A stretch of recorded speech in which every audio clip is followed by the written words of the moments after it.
Any other comments? No? Okay. Max, let's hear from you as far as the review of the meet and greet we had last night. Yeah, we had a very nice meet and greet last night where all 5 candidates got up and gave a short talk about how they envisioned their time on the board. I was surprised, I guess, and I think we all were I think we have almost 50 people attend in person, not counting the people that were on this committee or the attendees, the speakers. And then everybody, after their talks, stayed around for quite a long time, I thought, and asked a lot of questions. So I think everybody was very engaged. I thought it was a very worthwhile forum. I also think that the pre-work that you did, Luann, needs to be part of the permanent package as well, because it helps the committee members get their thoughts organized before we go, and it lays out for staff as well as, for the preparation and setup, as well as the people that attend. It tells them exactly what to expect, and that's exactly what happened. So I thought it was very well done.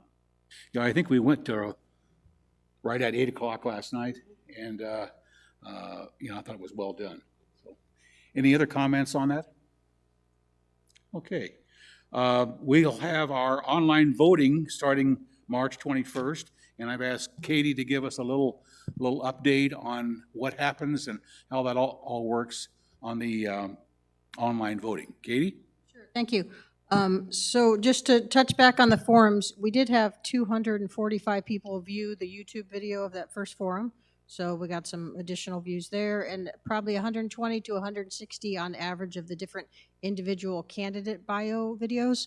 And so on the ballot that goes out, there will be links to those bios as well as the video. So hopefully we'll get some more views and people go into this well-versed on all the candidates. So on election day, well, we'll start with online voting. Yesterday was the deadline to register for online voting, and that simply means that we have a valid email address for all the owner members in good standing who want to vote.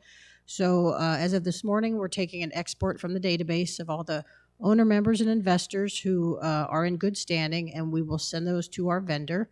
Any of those that have a valid email address on file will get the invitation to vote by email. And that is, of course, Monday at 8 a.m. It opens, and it runs through Thursday at 3 p.m. So we don't send those ballots out early. It caused some confusion in the past. We will send it when the polls open at 8 a.m.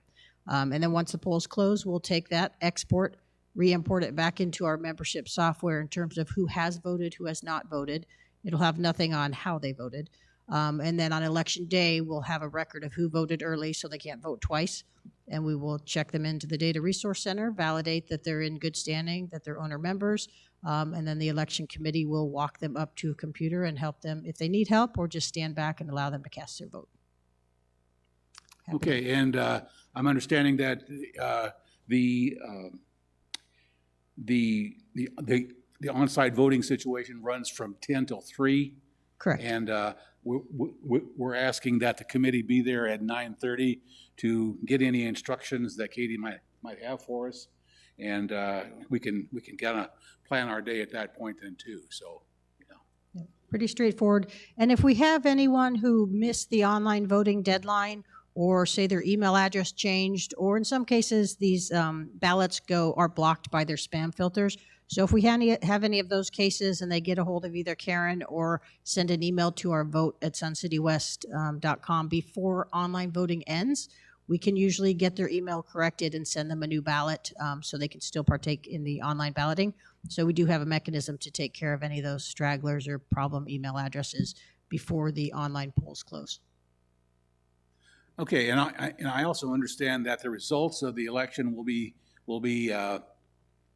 made or announced that day on the 28th after 3 o'clock, probably between 3 and 3:30 or right around that time.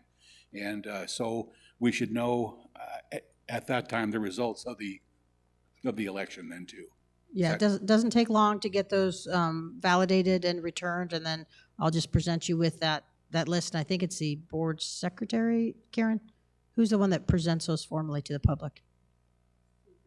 Okay, board president will formally announce them. And then in the past, I know they've gone to a different location for they're going to do it in the DRC. Okay. So my understanding is candidates can come in after the doors close at 3. Of course, they can't be in there during the voting process unless they're actually voting. And then they're welcome to come in and hear the results announced. In the past, Katie, how many people have voted? It's ranged very wildly in terms of online voting. I think in the last election we had maybe 7,000. That was for that special election.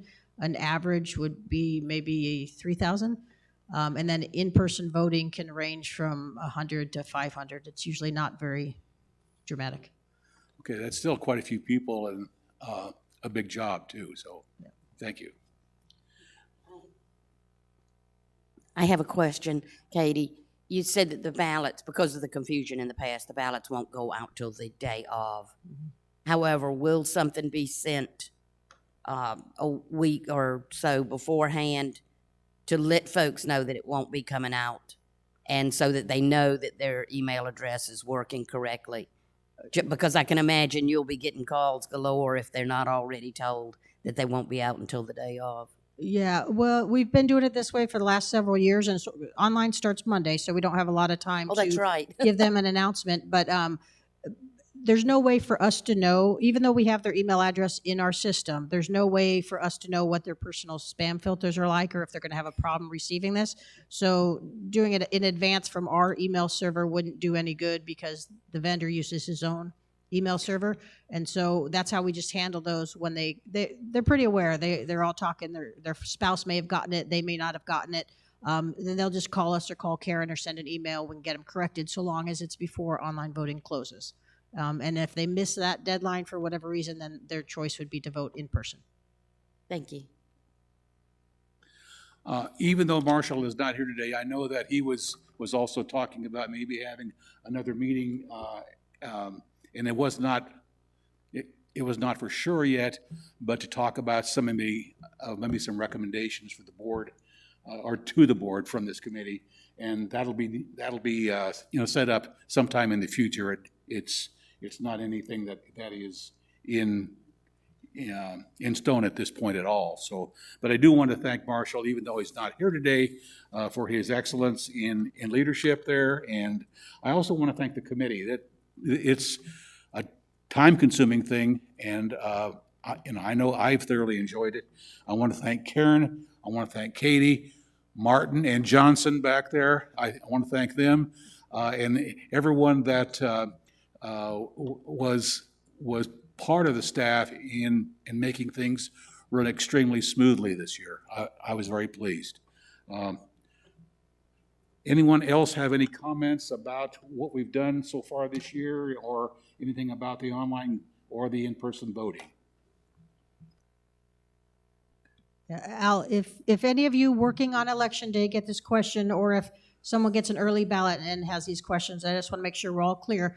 The order of the candidates on the ballot, because it's digital, it will change every time that ballot's opened. Okay. Everyone will get a different order, so it's not alphabetical or anything like that. That gives everyone a fair chance. And then the ballot itself will allow voters to undervote, but not overvote. So if they wanted to vote for one candidate instead of 4, they could, but they can't vote for more than the allotment. Would you also explain the weighted situation for the people that own properties? Sure. So that's part of our export we're doing today that we're sending to the vendor. We'll calculate how many properties a person owns, and if they own, say, 3 properties, their vote will count 3 times automatically when they cast their ballot, so they don't need to cast 3 ballots. They just cast 1, and it counts however many homes they own.